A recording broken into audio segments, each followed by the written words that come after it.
The SRL on the NFL. Previews, predictions, and analysis covering every storyline in football every week. The SRL on the NFL.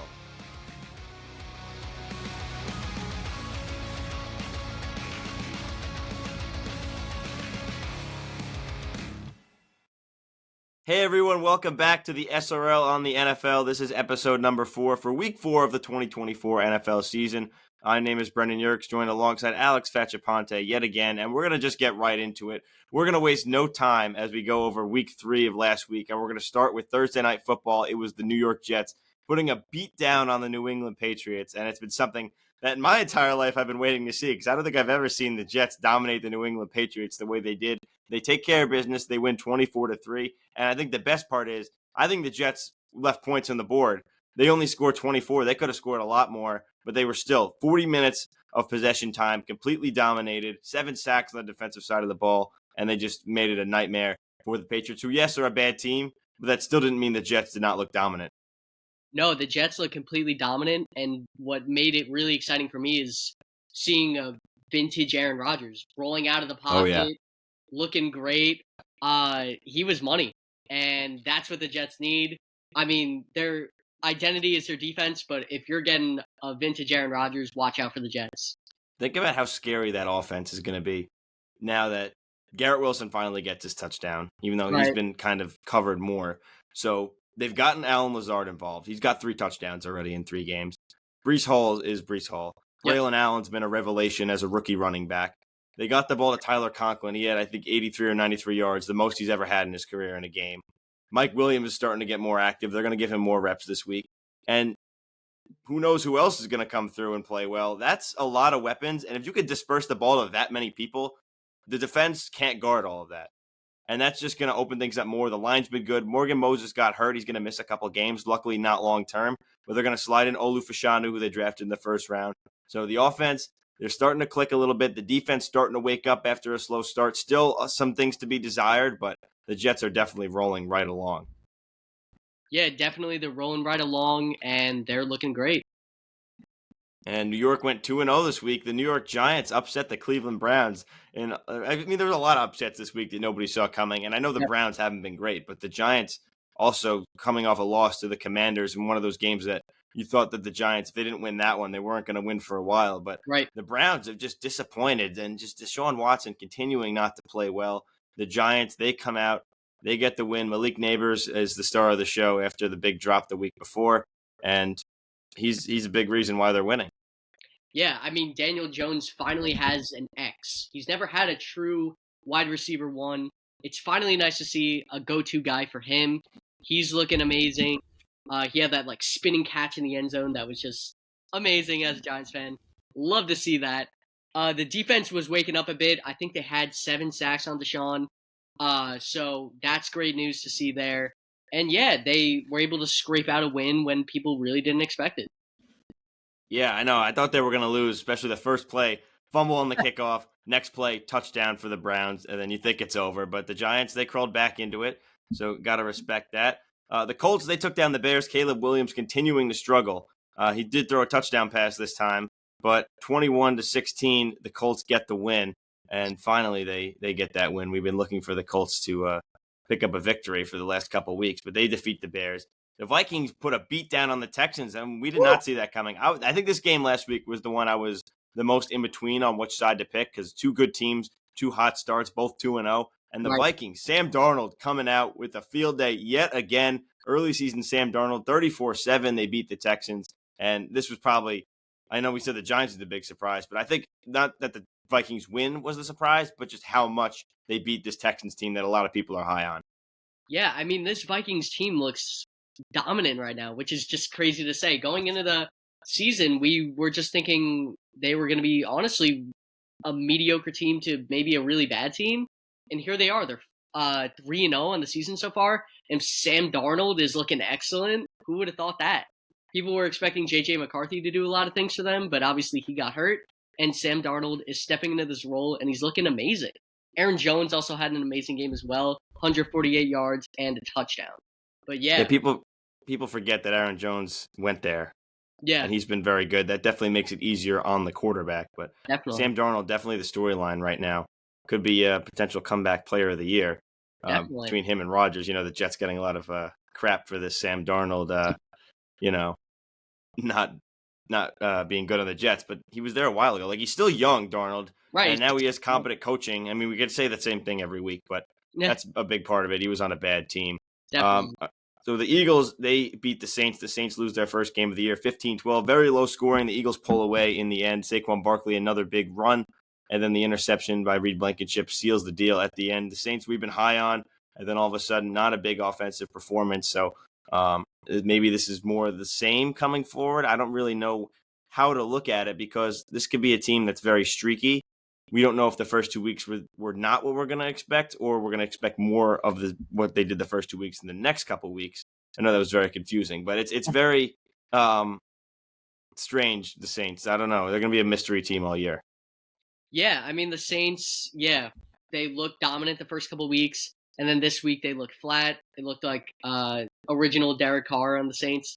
But I mean, there's still a lot to look forward to here for the Saints because again, they got off to that hot start. They still have a lot of weapons that they need to unlock. They started to get Chris Olave going this game, which I feel like is really important for him to be a focal point of this offense. And yes, Saquon has been a godsend for this Eagles team. Jalen Hurts has been horrible to start out. He's just been a turnover machine, and he just hasn't been himself. But Saquon has righted the ship, and he had another big game, couple touchdowns, and yeah, 147 yards. That's crazy production out of him. It's probably because this is probably the best O line he's ever had, ever. Yeah. Yeah, the Eagles are still a good team. I think that, is also forgotten how good they can be, especially with Jalen Hurts not playing to his best ability, that they're going to be okay. They're going to still be a playoff team without a doubt. It just might not look as pretty as it did the last couple of years to get there. Moving along, the battle of the 2-0 teams again. The Steelers moved to 3-0, which is everybody's surprise.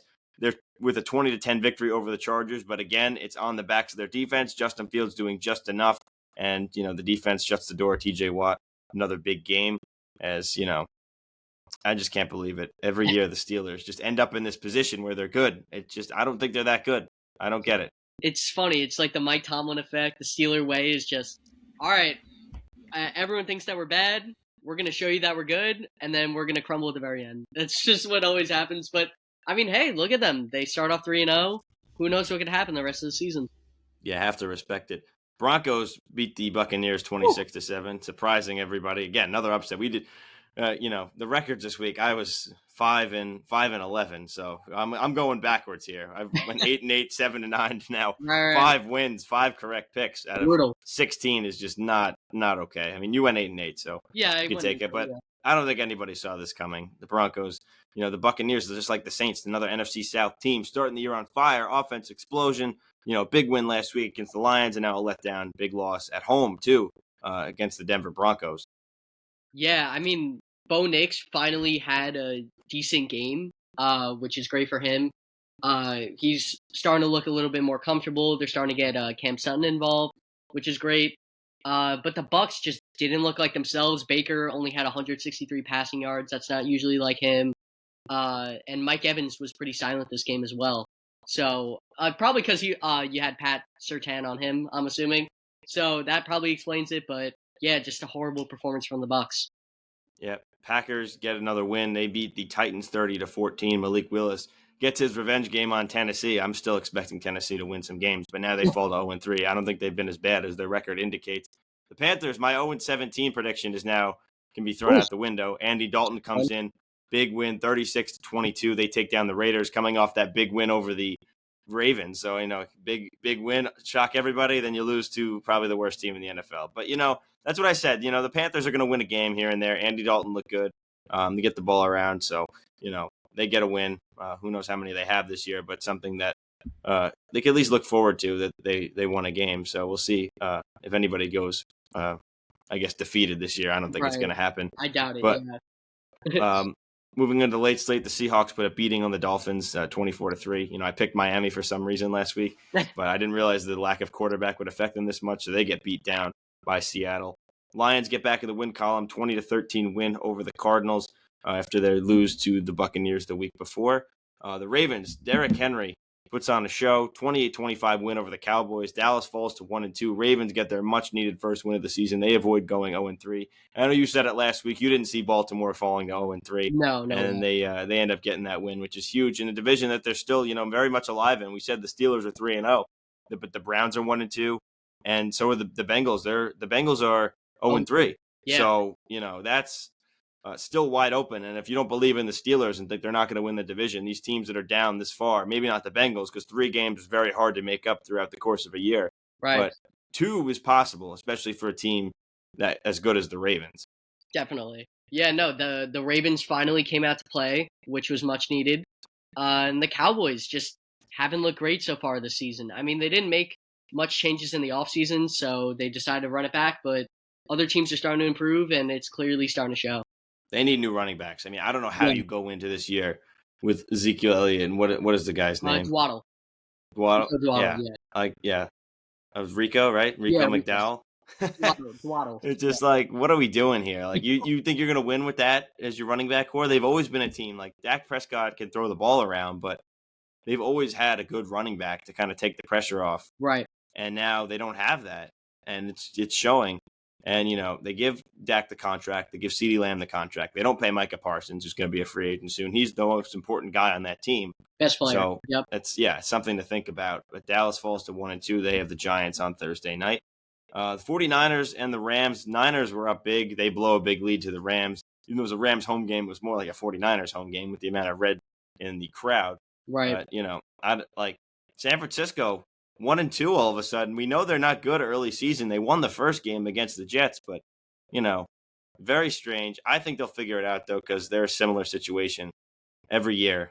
They go down, and then they come back. But McCaffrey being out is tough. I mean, what are you going to do? The thing with, I was seeing with McCaffrey that he's going out to see a specialist to, treat his Achilles tendonitis or something like that. So I feel like that's not crazy promising news. I mean, I don't know about that. And then you also have other injury concerns with, of course, Debo, who was out this week. I think he's going to be out for at least a couple more weeks. George Kittle didn't even play in this game either. Hopefully he can come back this week. I was hearing that he is going to be limited in practice to hopefully start out the week. So that would be a promising sign for them. But they also had Juwan Jennings have a legacy game. He looked amazing. He had 175 yards and 11 receptions, 3 touchdowns. But I'm going to be honest, I don't think Juwan Jennings is going to be able to carry this offense every single game. So, no. Yeah, they're definitely going to need their pieces back. I just feel like that's the thing. They need to be healthy. Brandon Ayuk's got to wake up. He wanted that money. He got his money, and he's done a whole lot of nothing. So True. He's got to start producing if they want to win some games because, what is Brock Purdy going to do? He can't put the team on his back. He hasn't shown that ability to because he had so much talent around him. Definitely. Their playmakers got to start showing up. Like the running backs have been good. Jordan Mason filling in for McCaffrey has done a fantastic job so far. But you need more from those wideouts, especially that there's so many talented ones on that team that they need to be better. Moving on to the night game, the Chiefs win again. They're 3-0. Looks like it's going to be the Chiefs' year yet again. They take down the Falcons in Atlanta. I think Atlanta they couldn't find their way into the end zone. There was a questionable non-pass interference call in the end zone that the Chiefs get the benefit of once again. And look, I mean, the Falcons, I think they're right there. They need to work on just like one more play. I think it's just like what it comes down to. Just like, that last play, they can't get over the hump. They can't get the last first down. They can't get the touchdown they need. And then I think a little bit of mismanagement because they could have kicked the field goal and got the ball back at the end of the game. They didn't do that. And then, they kind of had to go for the touchdown again, which they obviously weren't getting through that Kansas City defense. Right. And like Kansas City is just moving right along. Like they're going to be in the playoffs. They're probably one of the number 1 seed or at least one of the top seeds. And, as long as they stay healthy, they're going to be the biggest threat in the AFC. And the crazy part is they haven't even unlocked Travis Kelce yet. He has done absolutely nothing. And he's usually a top receiver for this offense. And yeah, they're still just mowing down winning games no matter what it takes. They're unbelievable. They just have that pedigree and they're just going to keep riding that. For sure. The Falcons, I'm not I know we were coming in very high on them. Like I'm a little bit concerned, but Kansas City's a good team. Like I don't think it's time to fully give up on them yet. Like Kirk Cousins needs to be better. I think everybody needs to be a little bit better. But again, there's a lot of new faces there, so they're still kind of working on getting everybody improved and slid in there. But all right, 2 Monday night games this week for some reason. There's also 2 next week. I don't know. I don't get why weeks 3 and Random. 4. Yeah. But the Bills, they smoked the Jaguars. I mean, I'm surprised by how good the Bills look. They won 47-10. Like they didn't have to try in the second half because they lost so many pieces. That's why I didn't pick them the first 2 weeks. I just thought that they had to get rid of a lot of their familiar faces and veterans. And now with being up against the cap, filling in with some newer players. But those guys have slid right in their wide receiver room. They don't have one elite wide receiver. There's a lot of, committee type players. Like Shakir's been good. Valdez-Scantling, kind of rotating the ball around. They have good tight ends who've been helping in the past game. And James Cook has been great. But I'm just, like I said, I'm surprised. All these guys have stepped up and now have continued to make the Bills one of the most formidable teams in the league. I think something that's really interesting here is that through the first 3 games of the year, Josh Allen hasn't even thrown an interception yet, which is usually a big problem for him. He's always just trying to force the ball. And I feel like that was kind of an issue because of who he was playing with in Stephon Diggs, constantly demanding the ball. He even said in a post-game presser that he's happy that he's able to just not have the pressure of forcing the ball to people and just being able to spread the ball out. And look how much that's affecting his play. 7 passing touchdowns, no interceptions, 2 rushing touchdowns as well. He's looking really dominant right now, and this Bills team is looking dominant right now. So it's going to be very hard to pick against them. Yeah, absolutely. Like I said, didn't see it coming, but right now, full steam ahead. They are 3-0, so them and the Chiefs leading the top of the AFC. But it's all on the interceptions, like you said, because he forces the ball in. You lose games, give other teams good field position, getting rid of the football. And now if he can keep it tight, that could maybe be their problem, fix to their problem they've been looking for. Last game of the week, Commanders upset the Bengals 38-33. Like we said, Cincinnati's 0-3. Jaden Daniels puts on another great game. Very young in his career, but he's been the best rookie quarterback by far to start the season. Very impressive performance. Yeah, I mean, he had over a 90-something percent completion percentage, which is rare by anybody, not even a rookie. Anyone. Yeah, that's insane to think about. He ran the ball pretty well himself. He had 250 passing yards, had that nice deep ball to McLaurin, a couple deep balls to McLaurin, actually, the touchdown and then the one to close things out, from what I understand. So, yeah, I mean, he's starting to unlock McLaurin, which is great. Eckler had a decent game for them. And Cincy's just, they just look horrible. And I don't get it. I don't think a lot of us get it. Their offense looks dysfunctional. It just doesn't feel like just something feels off. And I get it. It's early in the season. They always start off bad early in the season. But it's going to be hard for them to come back. A lot of teams that start 0-3 don't usually make the playoffs. I think it's like a 2% chance to make it. I don't know what's wrong with that team. It's really just strange because it's a lot of the same players. Right. But I don't know, maybe not fully working together in camp. Like I just could be. Yeah. They're not like they lose the first game to the Patriots. I feel like it might have just killed their whole vibe. Like it's just maybe they're in their own heads because you come out, you lose to a team that's expected not to be so good, new head coach.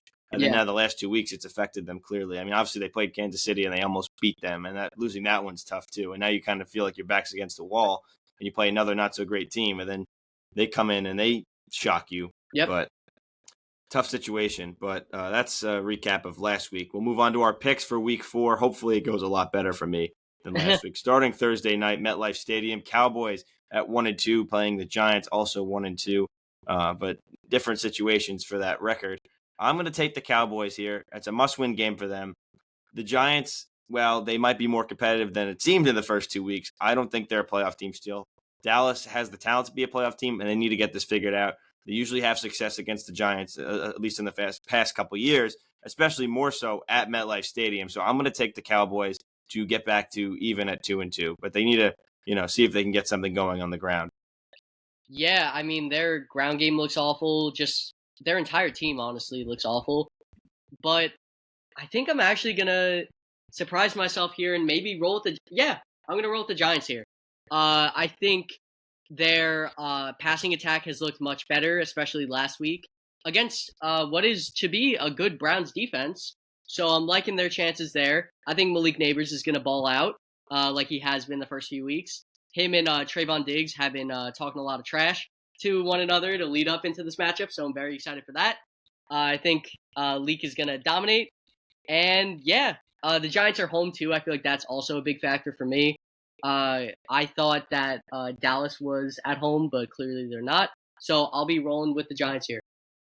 Yeah, I think it's closer now, especially after the Giants upset Cleveland to pick them. It's definitely a lot closer than it would have seemed a week or two ago. Definitely. Next game, starting at the 1 o'clock slate on Sunday, the Saints and the Falcons. This is going to be a big one for the NFC South division as we move throughout the year. Mm-hmm. I'm going to ride with Atlanta. They didn't win last week, but I think there are some positives against a good Chiefs team. The Saints didn't look as strong last week, so again, we don't know what Saints team is the real Saints team, the one from the first 2 weeks or the one from last week. Atlanta's been waiting to break out, and now I still think it's going to be an ugly, low-scoring game, but I'm going to take the Falcons. Yeah, I'm going to ride with the Falcons as well. They usually play much better at home, so I'm liking their chances there. And I think the Saints maybe had hit their peak early on in the season, and they may start regressing to the mean a little bit like they did last week. So give me Atlanta as well. All right, moving along, we got the Rams and the Bears. I'm going to take LA. Chicago still hasn't shown me anything. Caleb Williams hasn't been great. And then, yes, the Rams do have a lot of injuries, but, they had the big win last week, and I just still think there's a lot of veterans on that team that are going to be able to pull it through. And I'm going to take, is a team where they're in similar situations where the Rams getting the wins, and you got to ride with the quarterback. If it's always a tie, go to the better quarterback, and I'm going to take Matt Stafford in this game to get it done. Fair enough. I'm going to be going with the Bears, actually. Solely just because of the injuries that you mentioned. I'm very concerned about how sustainable this passing attack is going to be for the Rams with these receivers out. And I think Caleb could be due for a breakout. I don't think that this Rams defense is particularly intimidating in my eyes. So I'm going to be rolling with the Bears here, especially since they're home too. Still adjusting to life after Aaron Donald is that defense. The 3-0 Minnesota Vikings going to Lambeau to play the Packers, a classic NFC North matchup. And I'm going to ride with the Packers here. I mean, they've played well under Malik Willis. They're not, perfect, but they're still kind of sliding right along. And, sorry, I don't know why I just said the Packers like that, but Minnesota, Darnold's been playing great. I feel like they've had the Packers number. I could be wrong the last couple of years. I think they've played well. Even go back to when Rodgers was there, the Vikings kind of started to win more of those games. So I'm going to take Minnesota on the road at Lambeau. Can I keep it rolling? I have no reason to pick against the Vikings after I didn't pick them last week, and I was kind of 50-50 on them and the Texans. Now I have to have the confidence in them. Again, still going to be a close game. It's a rivalry game. Like I said, Malik Willis playing well for Green Bay, but you got to ride with Sam Darnold in that offensive attack that's on fire right now. They definitely are on fire right now, but I think I'm going to be rolling with Green Bay here. I think Malik Willis has looked very solid, and I keep picking Green Bay. I keep picking against Green Bay these past couple weeks, thinking that they're not going to win, and here they are. They win their next couple games. They've looked pretty decent at home so far. So I think, I also do think that Minnesota has been playing a little bit too good. So I just feel like they're due for a down game, possible regression. So, I'm going to be going with the Packers. A lot of very close games this week, tough decisions. But in another one, I'm going to take the Steelers against the Indianapolis Colts. I'm finally going to pick the Steelers to win a game, so they'll probably lose this week. That's the the trend that we've been going on here. But the Colts get their win.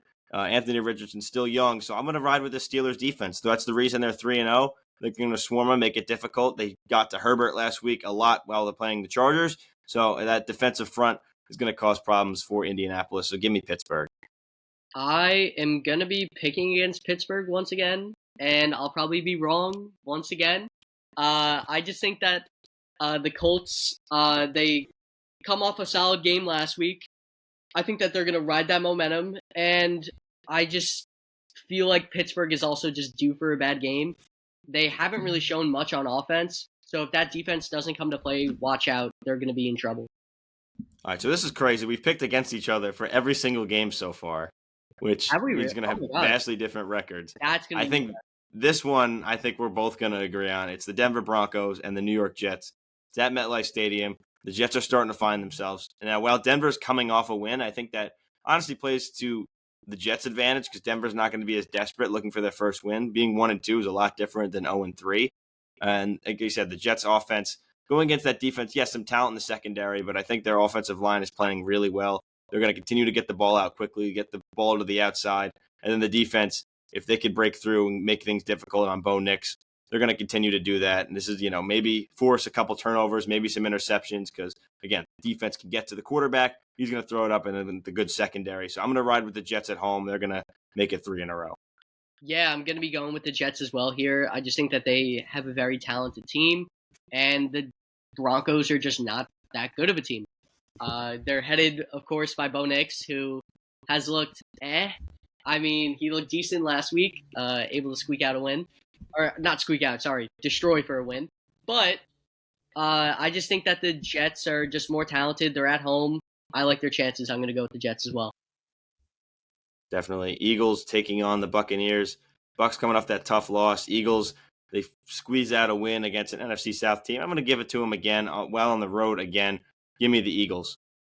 I'm going to be going with the Bucs here. I just feel like they came out flat last week. They're going to be mad about that, and that passing attack is going to show, and Mike Evans is going to show out because that Eagles secondary is nothing impressive. Yeah, I think Jalen Hurts is going to have to find it eventually, even if it's against a team that's pretty good.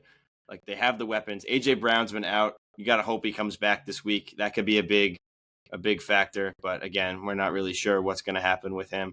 But if he does, I like the Eagles' odds even more.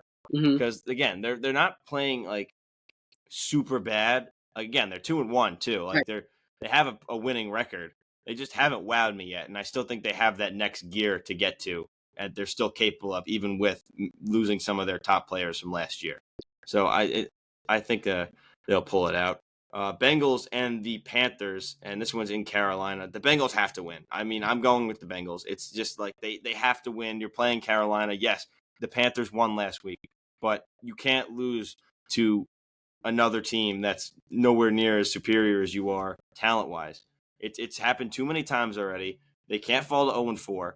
And think about it. If you looked at the schedule before the season from a Bengals standpoint, you would say, other than that Chiefs game, that's not a bad start to the year. You're getting a lot of teams that are inferior to you, and now you already have lost to 2 of them. It's not a good situation. I think they get it done here. Might not be pretty, but sometimes it has to be an ugly one, your first win. And I think that's what it's going to be. The Bengals are going to have to find a way to call this one out and get the win, and I'm going to give it to them.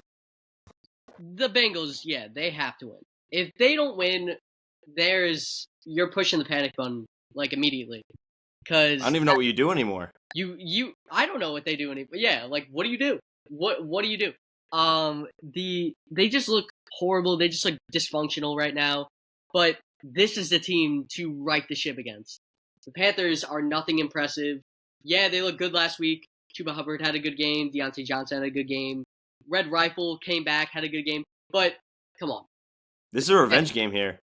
You gotta be able to take care of them. Andy Dalton's former team, he spent a lot of time with in Cincinnati. But you're right. I mean, what are you going to do? Fire the coach? Like, I don't really know what you do if you're the Bengals if you don't win this game. You have to win. But the Panthers, I said, they win, but you gotta win if you're Cincinnati. All right, AFC South matchup: the Jaguars and the Texans. The Texans got smoked. Well, both teams got smoked, I guess. But Houston, I think they get back in the win column. The Jaguars don't look good. Trevor Lawrence just looks like a disaster right now. He's gotten worse and worse year after year, which is kind of crazy after being a generational QB prospect. The Texans have a down week. I think they're going to, recover on themselves. A lot of talent on that team. And they're the home team, so a nice, comfortable way to bounce back against a team that they beat a lot in the Jaguars. So, they're going to give it to them to do it again and get back on track after just a blip in the radar and a tough loss last week. Give me the Texans. Yeah, I'm going to be rolling with the Texans as well. I just think, they came out flat last week. They weren't themselves, and they got an easy opportunity here against Jacksonville to show out.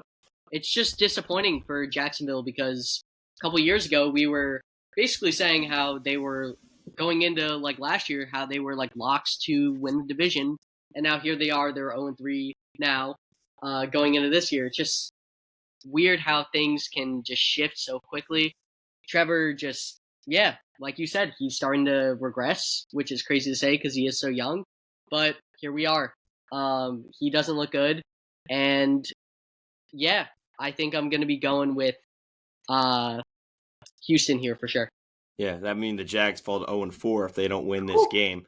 So the Commanders and the Cardinals, two teams that have surprised so far this year. This was a tough matchup to pick between because I like how both offenses are functioning.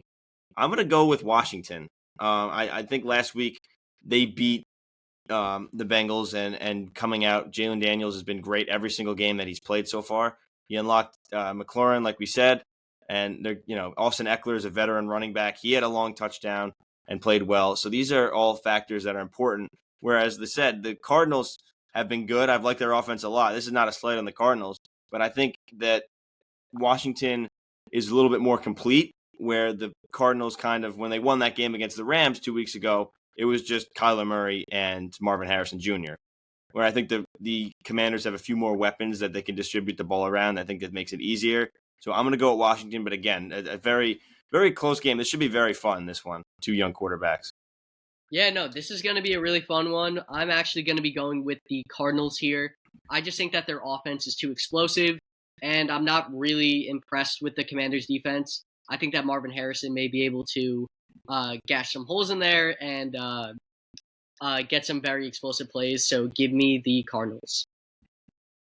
Yep, Patriots and the 49ers. Niners got to get back in the win column. They're falling to 1-2. We said they're not great early in the year. They usually don't fall too far behind. I think they'll even it out. Patriots are starting to show why they're not that good of a team.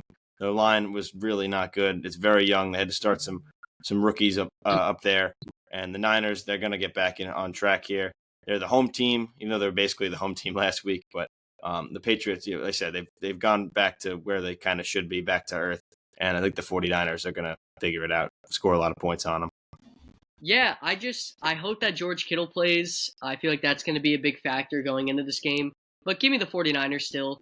I just think that, New England is just nothing really impressive.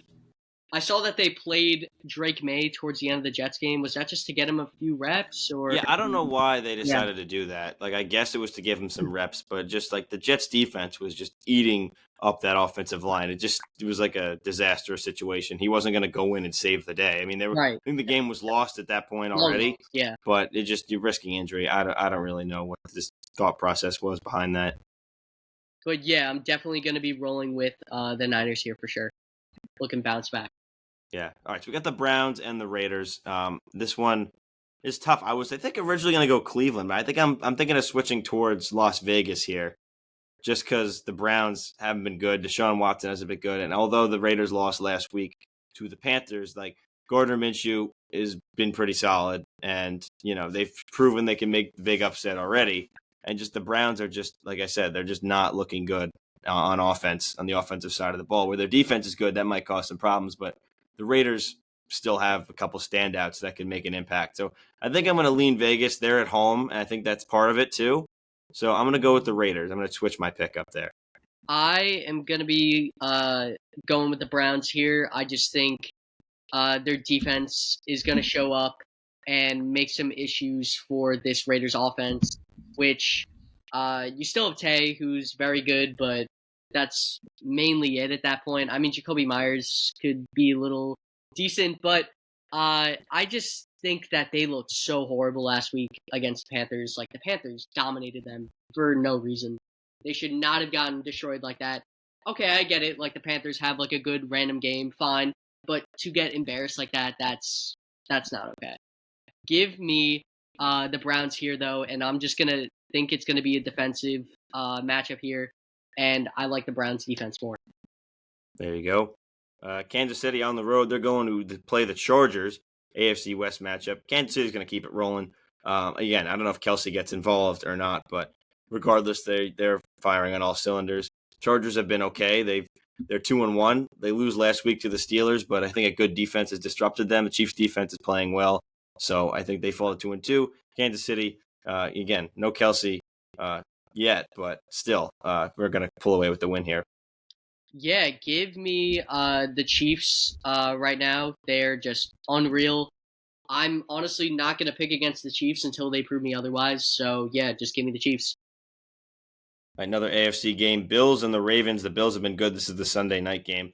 I'm going to pick Buffalo again. Baltimore gets the win last week, starting to figure it out, but I think I want to see a little bit more. Buffalo has proven more so far this year with the team that they have. So I think simple as that. Their offense, they're running the ball, they're passing the ball. Josh Allen's being smart with the football, like we said. And I think the Ravens are still trying to find a way to figure it out other than Derrick Henry and Lamar Jackson running around for his life. And again, Mark Andrews not really getting involved, which is weird. They're not really targeting him. So I think Right. Buffalo, although on the road, I'm going to favor them in this game. I am going to be rolling with Baltimore here. I just think they're at home. They're probably going to start to right the ship more. They got a big win last week. They needed that win. If they fell to 0-3, there would be major problems there. And yeah, I think they're going to let these good times roll. I understand, though, that Buffalo is no easy task, but I like their chances at home. Lamar usually plays better at home, too, so give me the Ravens. Yeah, that should be a great game. Probably one of the best of the week. Definitely. Now to Monday night, Titans-Dolphins. Miami has no quarterback. The Titans are somehow 0-3. I picked them last week, and their defense, again, I still think they're one of the better teams with the worst record. They're 0-3, but I don't think they're as bad. Their defense is showing a lot of fight. Will Levis still needs to clean up, the one bad mistake per game. Yep. And I think this game is going to be close, and I'm going to give it to Tennessee. They need to get in the win column. Now, who knows what they do through the rest of the year, but with Miami being as vulnerable as it is right now, Tennessee is hungry for that win. And again, although the road team, I got to give it to them. And think about it. Last year, they did it too. They shocked Miami on, I think it was also Monday Night Football. Yep. So I think the Titans come away with a big win here. I'm going to be rolling with the home team here. I think the Finns are going to look better. I don't know if they're going to look dominant like they usually do with Tua. So I still feel like there is issues there with that offense. But I like their skill positions more. I'm not as impressed with the Titans at this point. And yeah, I just think that they're going to start to look a little bit better. And I'm going to take Miami here. Last game of the week, Seahawks, Lions, another good one on Monday night. And Detroit's the home team. They won last week. And so did Seattle. They win big over Miami, but this is a much bigger test. So I think the Lions home field, and they, how loud it gets there now with Detroit being good. So give me the Lions to close out the week on a win. Yeah, I'm going to agree with you here. I'm going to be going with the Lions as well. Their offense just always looks dominant at home, and I just feel like Seattle's kind of due for a bad game. They've looked really good, though, to start the season. Shout out to them. But, yeah, I'm going to be going with the Lions here. All right, so those are all of our picks for this week. Check out our social medias to see how we do, and again, we'll discuss it next week. And, hopefully it goes better than the last one, like I said. But, again, our social media is at srl.media on Instagram and TikTok. And, my name is Brendan Yerkes. Thank you, Alex Vachapante, for joining me. As always, this is the SRL on the NFL episode 4. Thank you so much for watching or tuning in either on YouTube, Spotify, or Apple Podcasts. Thanks so much.